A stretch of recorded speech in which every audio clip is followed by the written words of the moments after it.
Good to see you. God, we had a great time last week, and it was a celebration of taking my mom and dad up to Sarah's and putting a few of the ashes out. But more importantly, it was getting the family together. My brothers, my sister, Yeah. and and more my agenda, the main agenda was take the grandkids and my brother's grandkids and to get them trout fishing.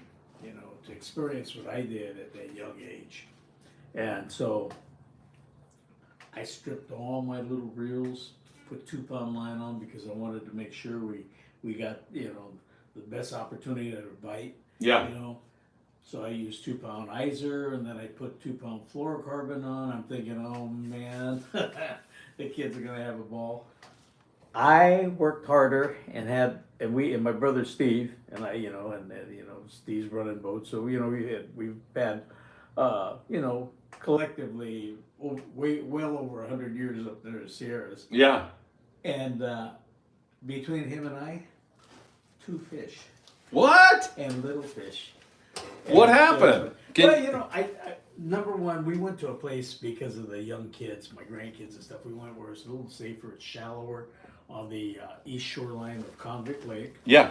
And normally on the west side, there's a steeper drop off, but it's a tougher walk for the little ones and everything else. So, out of the sake of easy access, we were able to drive in. We had picnic tables there. It was comfortable. Yeah. We had food there. We had breakfast mainly because we didn't stay that long. But these visions of grandeur. Having these rods go off left and right, and back and forth. Heck, I couldn't get bit myself. I work at changing baits, doing all these different things.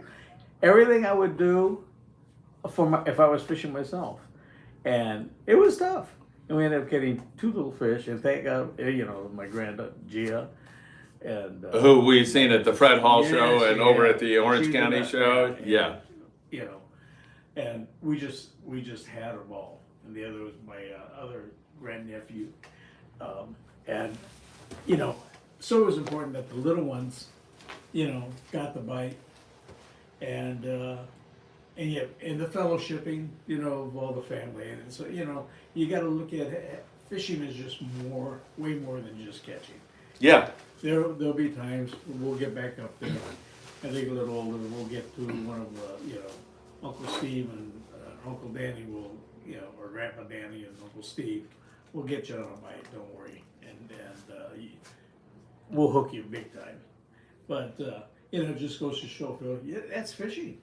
That's fishing. No matter what you do, drop it down to 2. I reloaded every one of my little trout reels to 2 pound. I had outfits that I bought for them. I had all these little Daiwa 4.5, 5 foot outfits, Yeah. the ultralights, and I bought them for them for one Christmas. But I stripped them all to put lighter line. I mean, 2 pound main line. Yeah, which is And gonna 2 result in a pound ton of fish, you and would I'm think. thinking, Yeah. wrong. But So- that's fishing. What do you think? That's- Do you have a guess as was it not stocked enough? Was No, the conditions weird? Because I saw fish popping around. You know what it was? I didn't figure it out. Oh, okay. I did not figure it out. And you still don't know what it is, right? No, Uh-huh. and my brother must have, because 2 of the rods that we gave to the kids, we had a bunch of them out. I had, I think, four rods out, or 5 for the kids. Yeah. On that side, and Steve had a bunch over on that side. We stayed within the limit.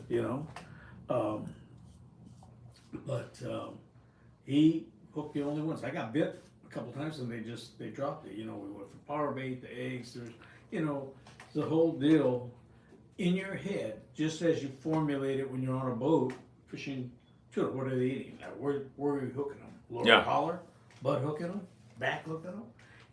So you're formulating this, and trust me, it was driving me crazier than when I'm on a boat.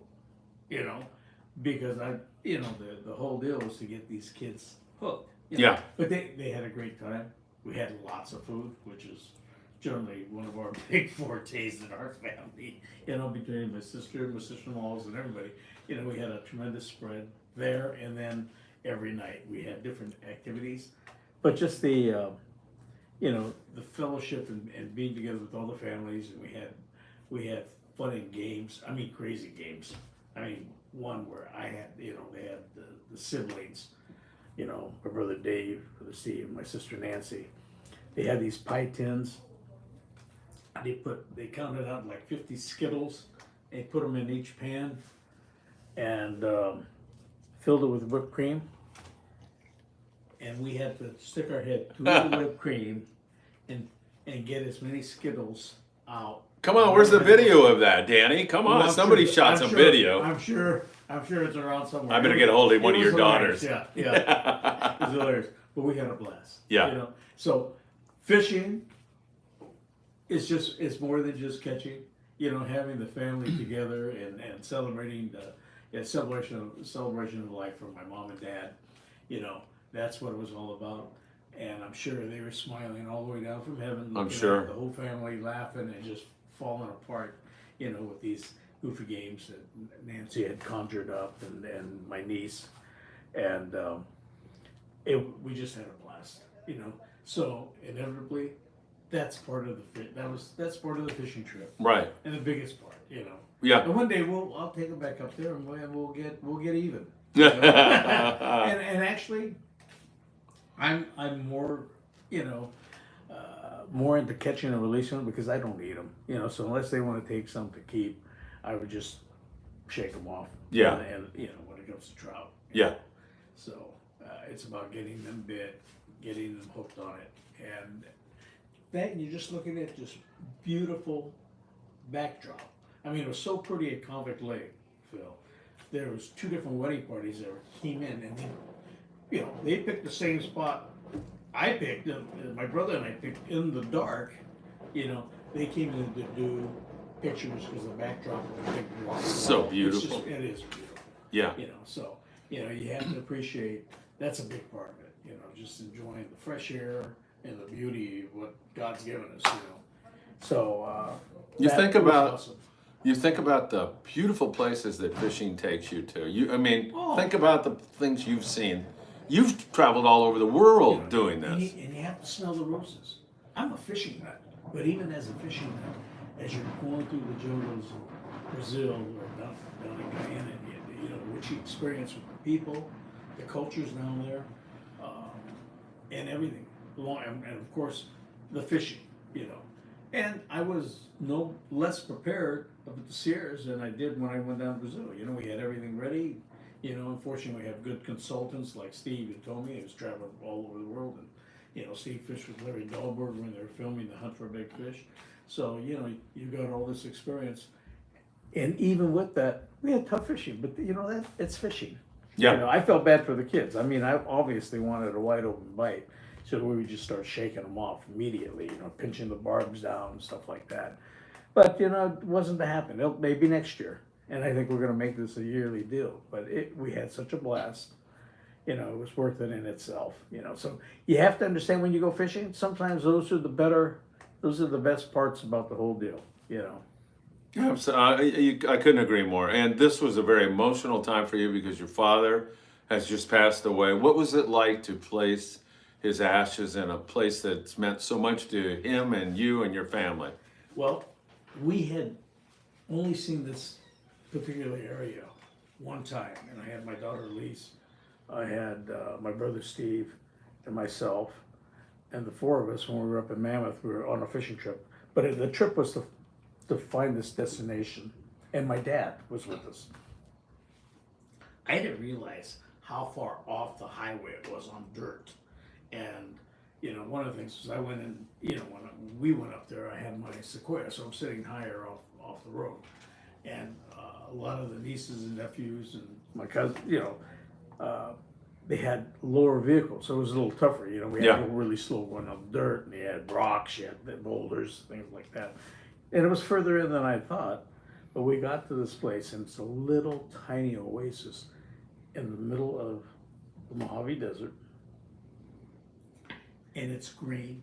It has one well, and that's why it was green around there. It's a natural well, right? And in there's a placard saying, "The cleanest water in California." Really? And it's crystal clear. It's beautiful. Yeah. It's beautiful. And you know, we did a ceremony up there very nearby.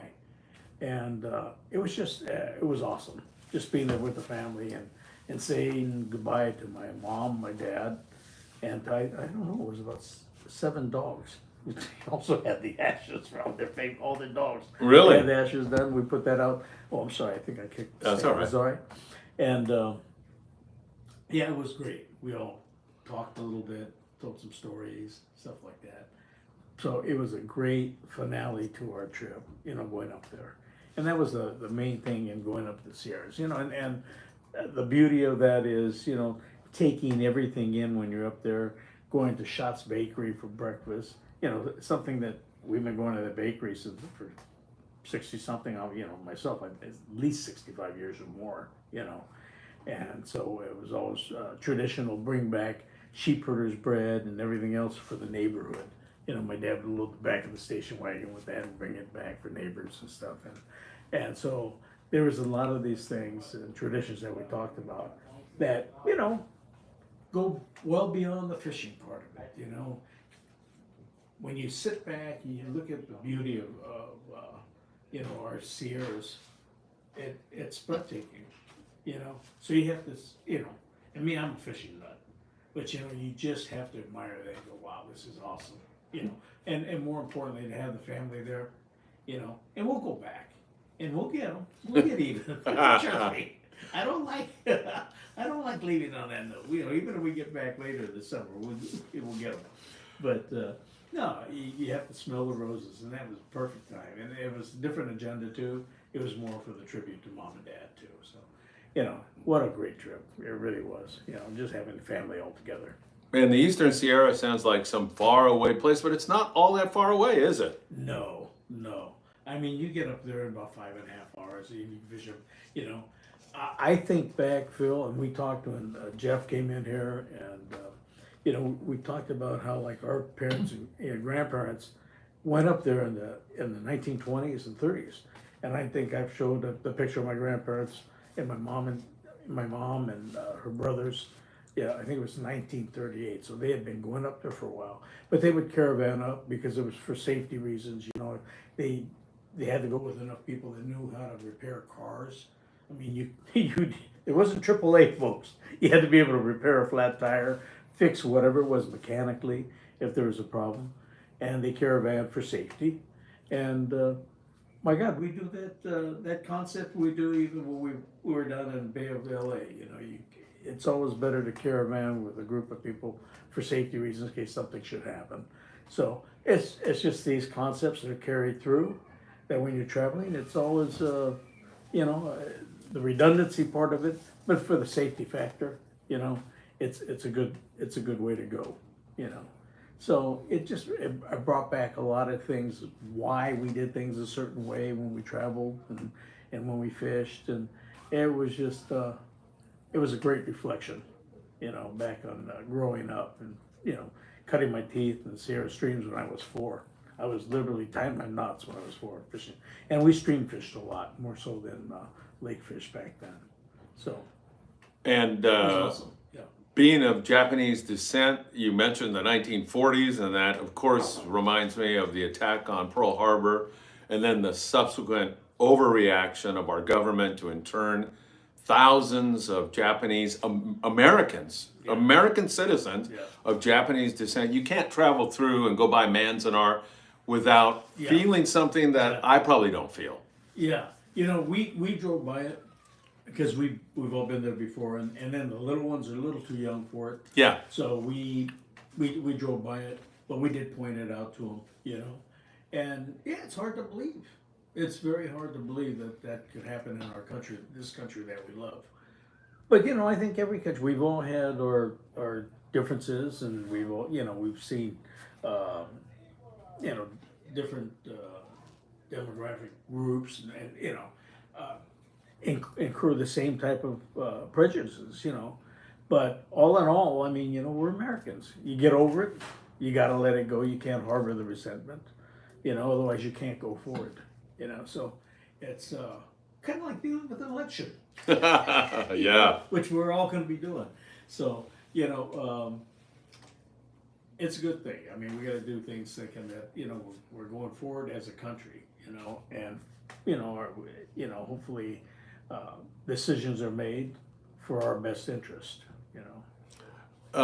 Tell me if I'm right or wrong, but I look at the Japanese people who experience that as a group, and I don't think I've run into one person of Japanese descent who plays the victim.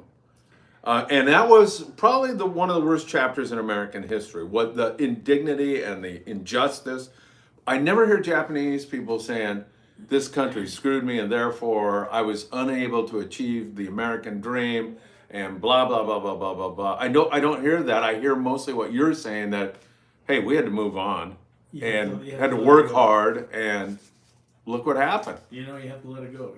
As Christians, you have to forgive. And it's tough. There's things that happened. Sure. And to be honest with you, the irony of a lot of that, Phil, was that that generation, I had 4 uncles that volunteered from behind barbed wire, to go into the 442nd.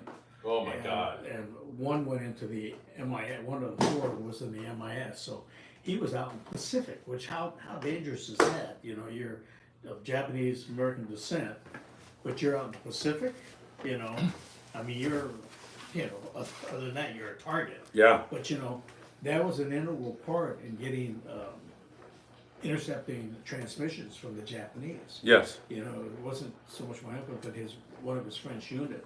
They were flying in hollowed out B-24s filled with fuel bladders, extend the range, so they would fly over the Philippines at night and intercept Japanese,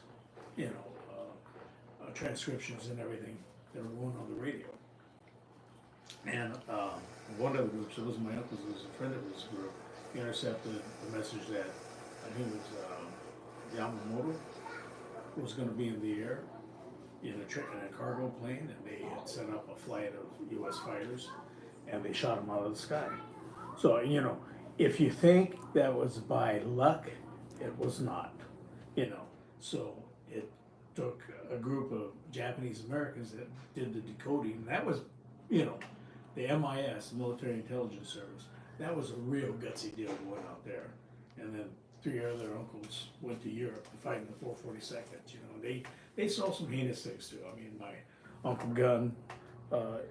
Gun's unit went out one morning and toward the end of the war, and they were one of the ones that liberated Dachau. Oh my God. So can you imagine that? No. Here you're driving by Manzanar, barbed wire machine gun nest. Yeah. And they had families behind barbed wire machine gun nests, and they're pulling up the Dachau. And what they saw was horrific, and that it caused.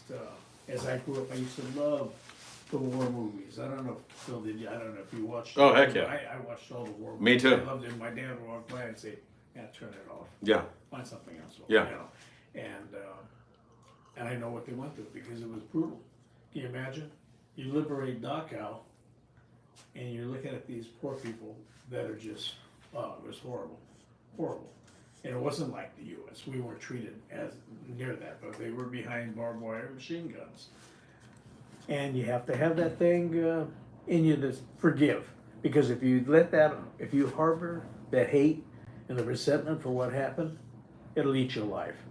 And so that was one of the things that I think changed a lot of the mentality for us going forward from that point, Bill. And that's why, we assimilated after the war a lot easier. But yeah, I mean, you look at things that happened, and I just go, okay, as much as I want to love our country and stuff, yeah, there are things that were done that were just ridiculous. To me, I look back and go, how is it possible to round up every Japanese farmer from San Diego to Seattle, Washington, the night of December 7th? I mean, did they all have cell phones back then? Special cell phones or something? So, you look at how it was choreographed to round up all those guys the night of December 7th, and you go, better start thinking differently, because, there was a different agenda. That land grab though, was no different than what a lot of others incurred. I mean, my God, the poor Indians lost the whole country, you know, where we were all sitting here in California, Arizona, New Mexico, Texas. That was all Mexico. So they took a hit, but obviously the Indians, you know, lost the whole country. So, you know, at one point, I love our country, but we do have a past, you know, but you gotta let it go. You can't harbor that. Otherwise it'll eat you up, you know. It's one thing, you know, you talk about forgiving and letting it go. It's one thing to do that, but to go to fight for the country that interned you, that is a loyalty that is absolutely just phenomenal. Yeah. Some people would say Mine, that's up to you it. shouldn't have done it, but I say, wow, what patriotism You to know, do that. And it set that bar for us, Phil, you know, and we were always told you don't shame your family or your culture, Japanese Americans. And so that was always in the back of our heads, that was drilled into us, because they did so much and put their lives on the line to prove that they're American citizens. And so I will always honor that, you know. It was a huge deal, you know, and you know, it drove me and stuff, even in my fishing, you know, my bass fishing or anything else. I wanted to take it to a different level, you know, and you know, we had that certain sense of pride. Or when I played football, it didn't matter, you know, and it didn't have anything to do with size. It had to do with attitude, you know, and so I think that helped us in the long run too. But you know, and that helped. A lot of that helped the assimilation of our culture get back into the mainstream again, you know. Yeah, So that was a good thing. incredible amount of respect. And then you talked about Dachau, and I remember, you know, when I studied that history, that Eisenhower insisted that that got videotaped, that there was film made of that, because he didn't want sometime in the future for people to gaslight it. A lot of what goes on in our politics today, like you see something that happened last week and then they're telling you a week later, that's not what you saw. And so he had the foresight to say, as horrific as these images are, we need to preserve this for history so people can't someday say, oh, that didn't happen. There was no Holocaust. You know, repeating itself. I mean, you just mentioned that. We saw that Saturday. You know, we got back to the house in Mammoth after the early morning fishing there. We sat down, turned on TV, and watching the coverage, and saw that live. You know, What did your jaw drop, or what? Oh yeah, it was unbelievable. How could that happen? You know, how could that happen? You know, and you'd shake your head. You know. There's a guy, I forget his name. He does a YouTube channel. He's a younger guy. He's always down by the Huntington Beach Pier. Klug, I think is his name. He seems like a reasonable guy. He's conservative, so the liberals out there might not like him, but he was interviewing people at the Huntington Beach Pier, and there was an older guy. He looked like he was older than you and me, insisting that that whole thing was faked and staged, and that was fake blood. And he said, well, you realize a really hurt somebody dies, you know, that. And I mean, then you mean that everybody, like the Secret Service, everybody's in on this guy dying and they're okay with it? It's silly. It is. I mean, It and I'm is. not It really trying. is. If that were Biden that got shot at, I'd be equally upset. We Well, it's can't not have right. that going It's not on. right. Yeah. You know, I mean, we consider ourselves a civilized country, and you know that's not right. And that, you know, so as long as we embrace that, we should be fine. But I mean, you have to understand we have to have law and order. There have to be rules and regulations. And, you know, it's just so sad that it's gotten to this point, Phil. You know. Yeah. All right. Well, let's. How about we switch over to another topic, and that is giant bluefin tuna at San Clemente Island. What do you think about that? Royal Polaris yesterday, kite fishing mostly. A lot of look like 150-pound bluefin tuna. Really great fishing. You know, how good is that? How good is that? I'm sure those guys are on the kite, and I'm sure they have a bunch of frozen flyers or maybe fresh flyers that they've got, and that's fun. I mean, watching those blow-ups is an audience type sport, because I mean, as you watch those blow-ups come out, whether it's your turn on the kite or not, when they blow up, it's exciting to watch. Yeah, for sure. And, you know, the fishing, I mean, we knew those fish, you know, typical bluefin, they're gonna be down for a few days and then they pop up, but they're definitely not going anywhere, folks, you know? And I mean, look where they're at, like you said, you know, it's in the same spots, same old grounds, and there's still quite an abundance of them. And you have your down periods. For instance, when I was on my 8th day on the angler, because there were the bluefin were in that one of the cycles where they were down, there was nothing. Well, thank God we had an alternative, and we ran 2.5 days, you know, and we were just shy of Cabo, Phil. What was interesting though, the water was 67 down there. That is unseasonably cool, Yeah. you know, so who knows to this day, you know.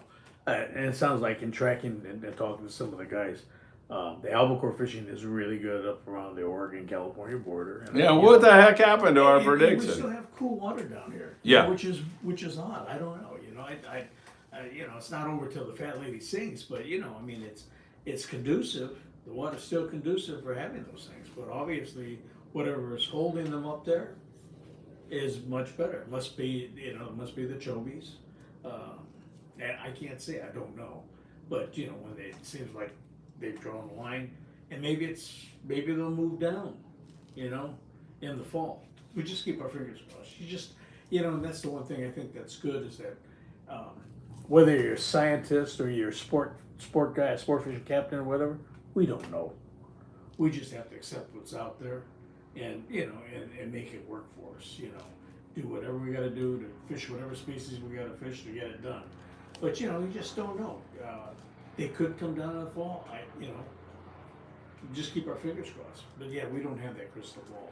Yeah. All right, we've got a little technical difficulty going on. All right, they can hear us, but they can't see you anymore, Danny. Oh, But no. we'll figure it out. Doug, Oh. thanks for letting us know that. Really appreciate that very, very much. Daniel Lightfoot says, good afternoon, Phil and Danny. This is Michael Limon.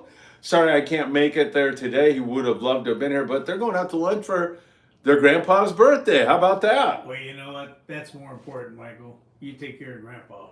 He takes care of you. You know, and I fished.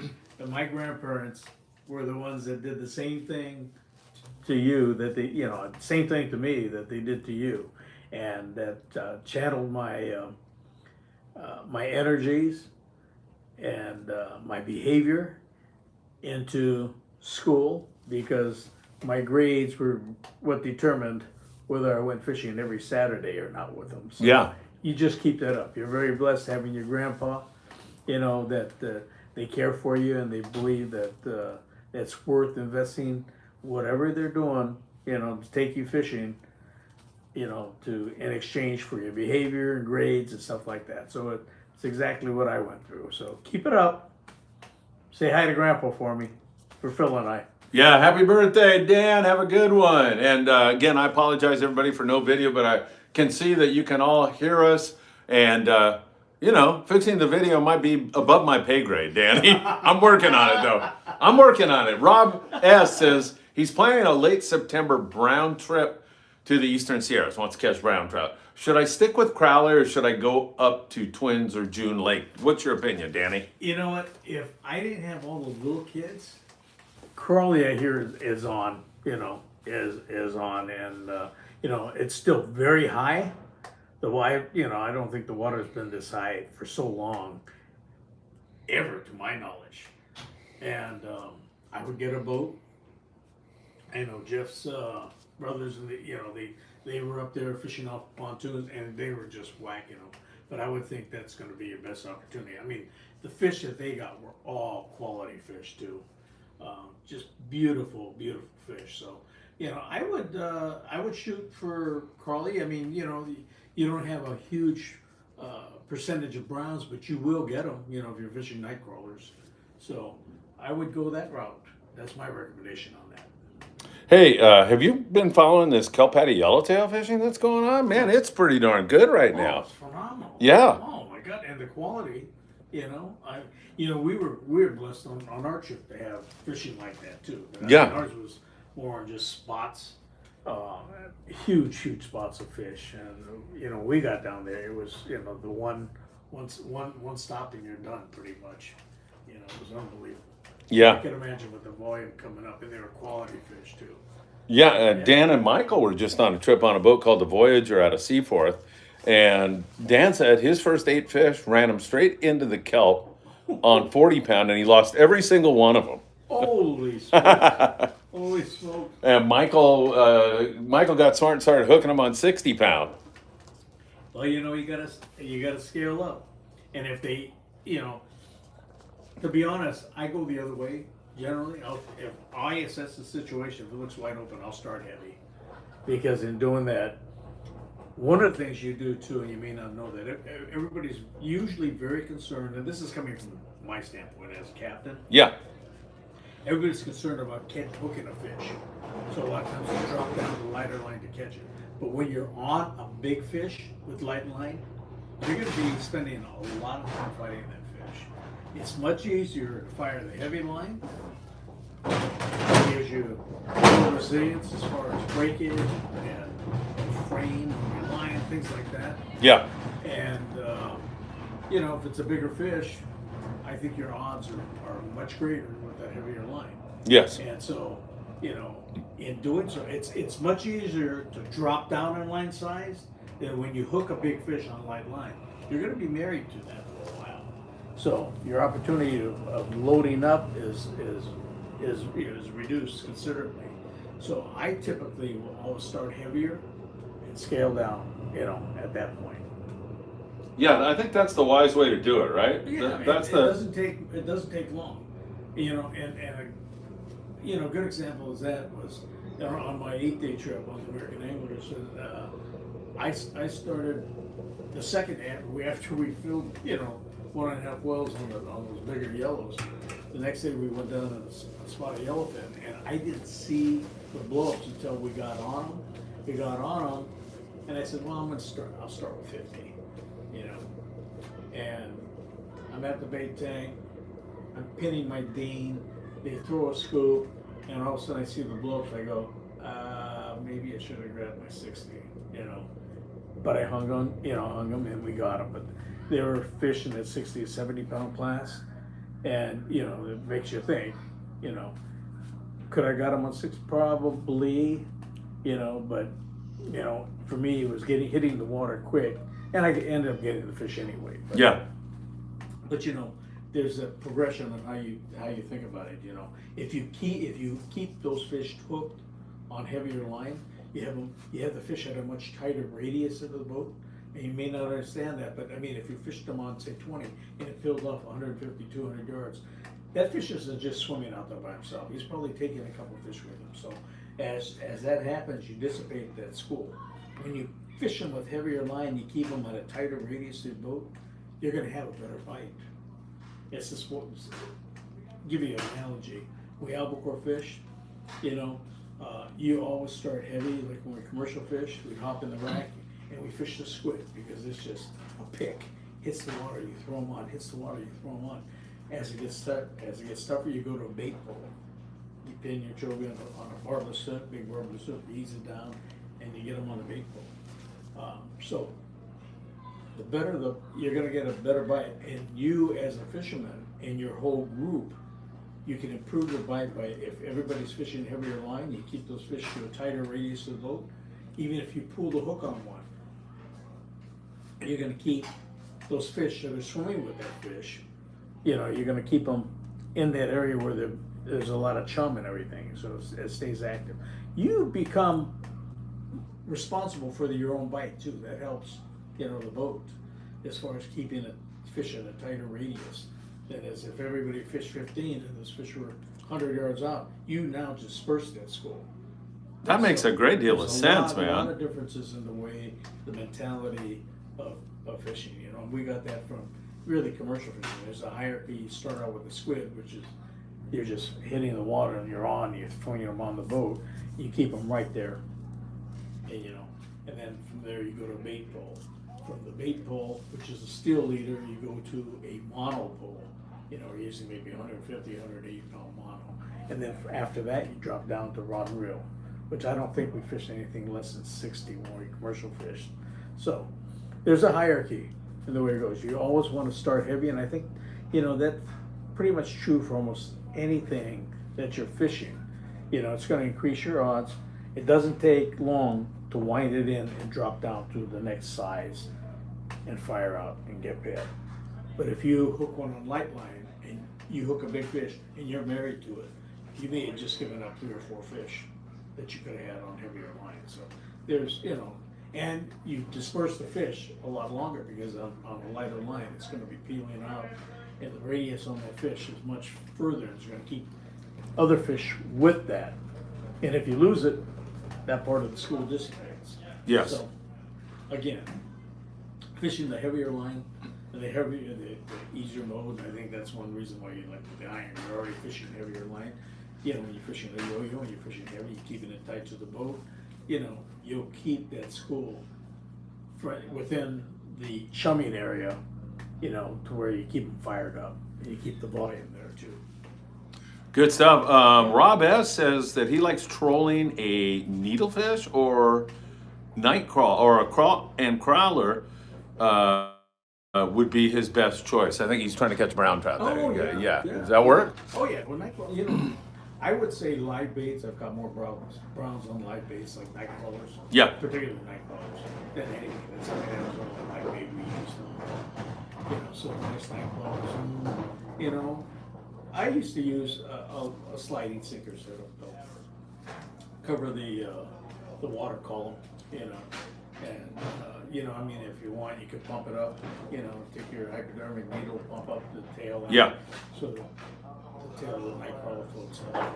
So there's a lot of different things that you could utilize to cover the water column. Okay. All right, Danny, you want me to push a button here, and it's either going to knock us off the air or get the picture back up, and then you and I can talk off air whether we start up again or we say goodbye to everybody. But here we go. I know there's no picture, everybody, but let's see this. No, that's not going to work. No, that didn't work. Resetting, so, you know, I don't know. You know, right when you started talking about the Trump assassination, we went black. I don't know. Oh, we're being censored. YouTube guy, yeah. They're letting us talk still, so I guess we're okay there. All right. Yeah, sorry everybody about video, just not being able to see Danny, but you can hear us, so We're it's here, like guys. it's We're like here. listening to a radio show at this point. When I upload this over to Spotify, that's the way people listen to it anyway.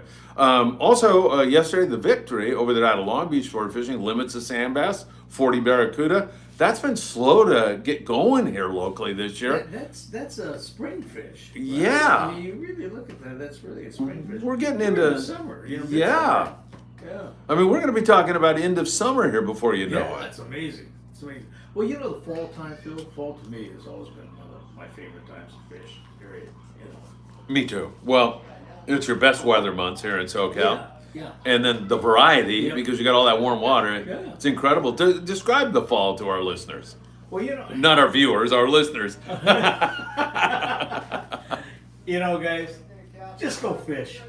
But you know, to me, the fall has always been some of the best fishing during the year. You know, I know, like in the spring, we're all very excited to get your first tuna and stuff like that. You know, and yet, you know, and it could be very good.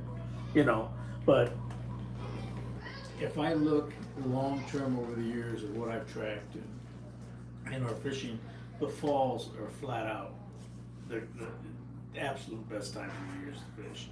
You know, the crowds are less, but as the water's warming up, and the fish generally are feeding up so they can do their, you know, they will migrate at one point usually, or move. Not necessarily migrate, but they'll definitely move. But they do feed up, you know, more, you know, in the summer and the fall, you know, particularly if they are going to move, if they're going north or wherever they're going. You know. So I love fall fishing. Yeah. Hey, can hardly hear Dan. We may have to say goodbye to you guys and either try another feed. I can talk to Danny, but one thing Cue Ball is saying, he caught me.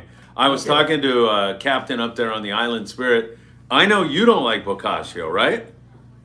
Well, we joked around. We called them slimies. Yeah. Yeah. Yeah. But him and I were saying, I bet if we cooked up some reds and some Boccaccio and we had guys blindfolded, Yeah. they wouldn't be. And Cue Ball says he definitely can tell. He doesn't like Boccaccio at all. Do you think you could tell? I don't know. I don't eat them. Oh, yeah. I mean, to be honest, I got being on a sport boat, Phil. We get spoiled. Yeah, oh We yeah. get very spoiled. So So you- you do get picky about fish. Yeah, I mean, yeah. I like sculpin. It's not a big chunk, but it's a very tasty piece. Calicos. We've gotten spoiled over years, and that's what made it tough. All right, well, Cue Ball says they stink when you cook them, nasty. Cue Ball, you're definitely going to be taking a bite out of a Boccaccio and a red, and then you're going to tell us which is which. That's for sure. You definitely have to be in on that one. Another gentleman says they do have a distinct smell to them. So. Oh yeah. Yeah. Well, I mean, come on. The nickname on our boats, from our crew is Slimies. Yeah. That was always it. Yeah. Yeah. All right, let's say goodbye, Danny, and then you and I will decide whether we're going to come back up. We may come back up again here in a second, but hey, it's been great. Yeah. I don't know what happened to our video. Danny brought up the assassination attempt, and we got. Blanked, huh? They got us censored. Holy smokes! Danny, good to see We you. could try it, Phil. We'll see. We'll see what happens. Yeah, we'll talk to you guys in a second here. We may come right back. Just We'll check see. back and we'll see if we're still here. Yeah. If not, check the local jails. Yeah. Danny and I will be in one of those. All right. Thanks, Danny. See you guys.